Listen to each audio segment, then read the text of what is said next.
Okay, so here we wish to find the length of the trajectory of a vector valued function between 0 and ln3. And we would like to express our final answer in a nice form as a rational number. So what do? We need to find the speed first and simplify it as much as possible, because the integral of the speed is what we're looking for. Actually, let's write it down so that we can see what our final goal is. So the length is exactly the integral from 0 to ln of 3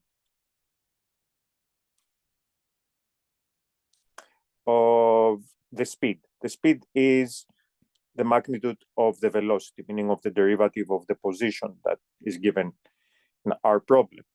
So let's see. The velocity is, first of all,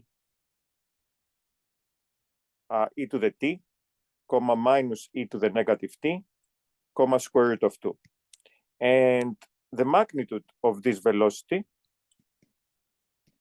is the square root of the sum of the squares, meaning e to the 2t plus e to the negative 2t plus 2.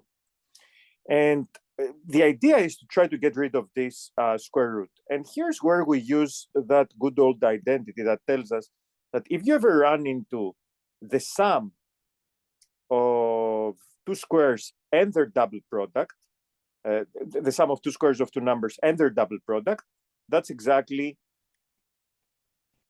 the sum all squared. So in our case, we just need to look carefully, and we will realize that e to the 2t is the same thing as e to the t squared. E to the negative 2t is the same thing as e to the minus t all squared. And the number 2 is 2 times e to the t times e to the negative t. Okay, which means that Ra is e to the t, Rb is e to the negative t, and the whole thing is the square root of e to the t plus e to the negative t all squared, which simplifies as e to the t plus e to the negative t.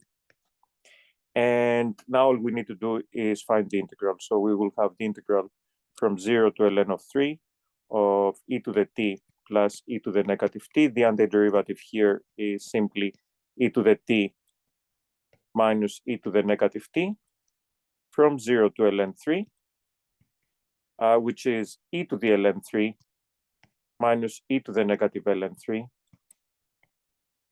minus e to the 0 minus e to the negative 0. So that will be 3 minus 1/3. This is actually, the whole thing is 0. Why? Because it's 1 minus 1. And if we want to make this into a nice fraction, that's 9/3 minus 1/3, also known as 8/3. And that's it.